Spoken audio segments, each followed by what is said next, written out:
आप सभी शिव भक्तों को मेरा श्री शिवाय नमस्तुभ्यम। कैसे हैं आप सभी। आज और कल अष्टमी तिथि 2 दिन व्याप्त है। बड़े सरलतम तरीके से जब भी आपको समय मिले कोई सरल सा उपाय करने का प्रयत्न कीजिएगा। जितिया व्रत है, महालक्ष्मी व्रत का अंतिम दिन है, तो दोनों तिथियों में अष्टमी तिथि व्याप्त है। कहीं पर आज अष्टमी तिथि के निमित्त दान पुण्य तर्पण और उपवास किए जा रहे हैं, कहीं पर जो है कल बुधवार के दिन किए जाएंगे। तो आपको जब भी समय मिले दोनों तिथियों में कभी भी आप उपाय कर सकते हैं।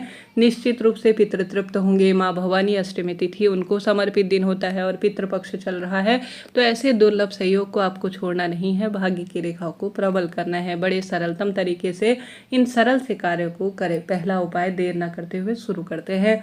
जैसा कि गुरुजी ने कहा है, 3 वृक्ष देवतुल्य और पितृतुल्य है और ऐसे में पीपल वृक्ष की बहुत अधिक महत्वता है। संभव हो तो आज के दिन विशेष तौर पर जो व्यक्ति ज़्यादा दुख बीमारी से पीड़ित है तो उसे काली मिर्च का उपाय कर लेना चाहिए। काली मिर्च, लौंग, काले तिल यह अपने आप में अद्भुत सुख प्रदान करने वाले होते हैं। ज्योतिष में इनका काफ़ी वर्णन मिलता है। तो आप सभी को क्या करना है, यह उपाय गुरुजी ने सिद्धता के स्वरूप में बनाया है। जिसे पितृदोष है, संतान की दिक्कत है या उसके कोई ना कोई शारीरिक मानसिक पीड़ा लगी ही रहती है, उस व्यक्ति को मात्र 1 काली मिर्च लेनी चाहिए। अपने ऊपर से 21 बार उतारा कर लेना है। कितनी बार? 21 बार उतारा करना है। और पीपल वृक्ष के नीचे पितरों के निमित्त लंबी बत्ती का एक दीपक भी जरूर से ले जाइएगा, खाली हाथ नहीं जाइएगा। अब आप सभी अपने बच्चे के लिए कर रहे हैं तो मात्र 1 काली मिर्च ले लीजिएगा। अपने पति के लिए, कहने का मतलब है एक व्यक्ति के लिए 1 ही काली मिर्च का प्रयोग होगा। तो 1 काली मिर्च लीजिए और 21 बार उतारा कर लंबी बत्ती का दीपक लगाकर पीपल वृक्ष की जड़ में हल्का सा उंगली से गड्ढा करते हुए आप सभी कि मेरे जो बच्चे हैं या मेरे पति स्वयं में दुख बीमारी से पीड़ित रहती हूँ वह मिट जाए और अष्टमी तिथि महासिद्ध स्वरूप में कही गई है, इस तिथि में मेरे कार्य बन जाए, ऐसी प्रार्थना करते हुए आप सभी को विशेष तौर पर पीपल वृक्ष की जड़ में इस काली मिर्च को दाप कर आ जाना है और एक लंबी बत्ती का दीपक कोशिश करें आप जरूर से लगा दीजिएगा। बहुत शुभ और श्रेष्ठ इसे माना जाता है।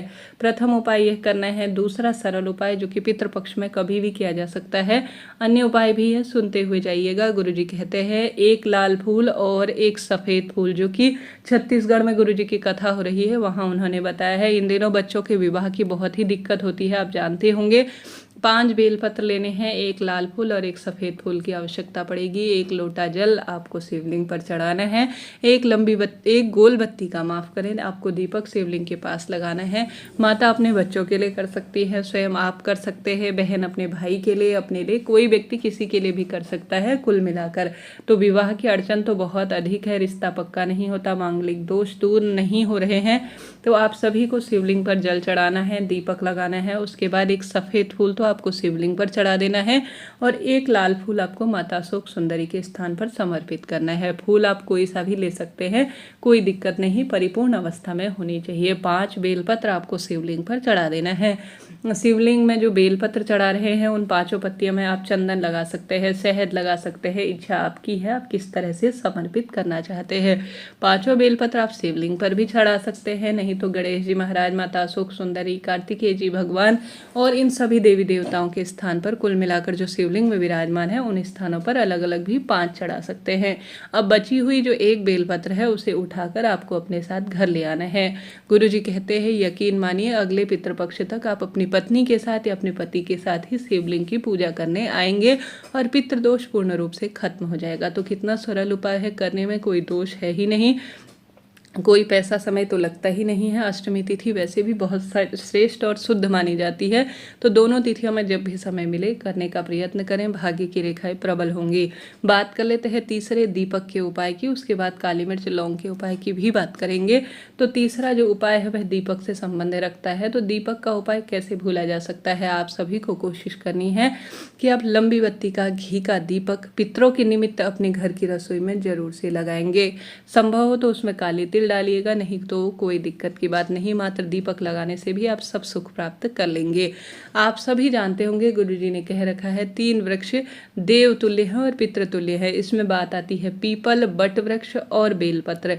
तो शाम के समय जाइए, आज श्रेष्ठ अष्टमी तिथि है और अपने पितरों का ध्यान करते हुए तीनों वृक्षों के नीचे दीप लगा सकते हैं। यहाँ पर आप जो है विशेष तौर पर मीठा, नमकीन, जो भी भोग प्रसाद बना रखे हैं, किसी भी पत्ते पर, पान की पत्ता, अशोक का पत्ता, पीपल का पत्ता, किसी में भी भोग पितरों के निमित्त समर्पित कर कर आकर लंबी बत्ती का घी का दीपक आप लगाकर आ जाइए। निश्चित रूप से रोग शोक कष्ट संकट पीड़ा से मुक्ति मिलेगी, कार्य बनने आरंभ हो जाएंगे। किसी कारण से अगर पत्ते इत्यादि नहीं समर्पित कर कर आ सकते भोजन स्वरूप में, कहने का अर्थ है इसके ऊपर भोग, क्योंकि हर समय तो घर पर भोग वगैरह बना नहीं रह सकता है। दीपक तो कभी भी लगाया जा सकता है, परंतु भोग प्रसाद तो हर समय नहीं बनता है। ऐसी स्थिति में आटा या जो चिड़ियाओं के निमित्त, कबूतरों के निमित्त जो है, जो आपके मन हो, आटा खास तौर पर होता ही है घर पर, वह रखने में अन्नदान और दीपदान दोनों का फल आपको मिलना शुरू हो जाता है। तो करके देखिएगा, बहुत सरल और बहुत श्रेष्ठ उपाय है जो आपको करने का प्रयत्न करना है। बढ़ते हैं काली मिर्च और कपूर के उपाय की तरफ और काले तिल के उपाय की तरफ। यह उपाय बहुत श्रेष्ठ है और बहुत शुद्ध स्वरूप में कहा गया है। आप सभी को क्या करना है, जैसे घर में कई बार होता है वास्तु दोष है, पितृदोष है, नकारात्मक ऊर्जाएं घर करने लग जाती हैं, तो आप सभी को क्या करना है, यह नियम तो आपको प्रत्येक दिन करने का प्रयत्न करना चाहिए जितना संभव हो। किसी कारण से प्रत्येक दिन नहीं कर पाते हैं तो अष्टमी सप्तमी, यह श्रेष्ठ नवमी दसवीं तिथियों में तो करना ही चाहिए। आप सभी को अपने हाथ में लौंग लेना है। लौंग हमेशा ही नकारात्मक ऊर्जा का नाश करता है। अपने हाथ में लौंग लीजिए और विशेष तौर पर आप जो है लौंग के साथ साथ 2 कपूर ले लीजिएगा और साथ के साथ अगर आपसे संभव हो तो काली मिर्च लेने का प्रयत्न करें। 1 काली मिर्च कम ज़्यादा जितना हो लेने का प्रयत्न करें। सबसे पहले खिड़की दरवाजे खोल दीजिएगा शाम के समय, और यह जो आपने अपने हाथ में लौंग, काली मिर्च और कपूर लिया है, इसमें आपको पूरे घर में घूम जाना है। मन ही मन हनुमान जी महाराज का ध्यान करें और पितरों का स्मरण करें और आज की तिथि का ध्यान करें और कहें कि मेरे घर से सभी दोष कट जाए। ऐसी प्रार्थना करते हुए आप सभी को पूरे घर में घूम जाने के बाद अपने घर के मध्य बिंदु में या अपने घर के मंदिर में, ठीक है, अपने घर का मध्य बिंदु है तो अति उत्तम है, नहीं तो अपने घर का जो मंदिर है वहाँ पर एक कोई भी कटोरा सा होता है या किसी भी तरह से आप उसे प्रज्वलित कर दीजिए। कहा जाता है जो भी यह छोटा सा धूप नियमित रूप से अपने घर पर देता है, लौंग, कपूर और 1 काली मिर्च का, उसके घर से नकारात्मक शक्तियां हमेशा के लिए दूर रहती हैं। तो कोशिश करें यह धूप अपने घर में दे और भाग्य की रेखाओं को प्रबल करें। तो यह सरल सा उपाय है, करने का प्रयत्न करें। ज़्यादा से ज़्यादा जल का दान करें। घर के दरवाजे पर आप 1 बाल्टी पानी भर कर रख सकते हैं, 1 लोटा रख सकते हैं, घर के दरवाजे पर जल छिड़कें। इससे पितृ तृप्त हो जाते हैं और आने जाने वाले कोई राहगीर हैं, कोई मांगने वाले भिक्षुक है तो उन्हें जल जरूर से पिलाएं इन तिथियों में। साथ के साथ आप सभी ज़्यादा से ज़्यादा कोशिश करें कि जिनका विवाह की दिक्कत है या पितृ अतृप्त है वह घर के दरवाजे पर रात्रि के समय 1-1 चुटकी आटा जरूर से डालें।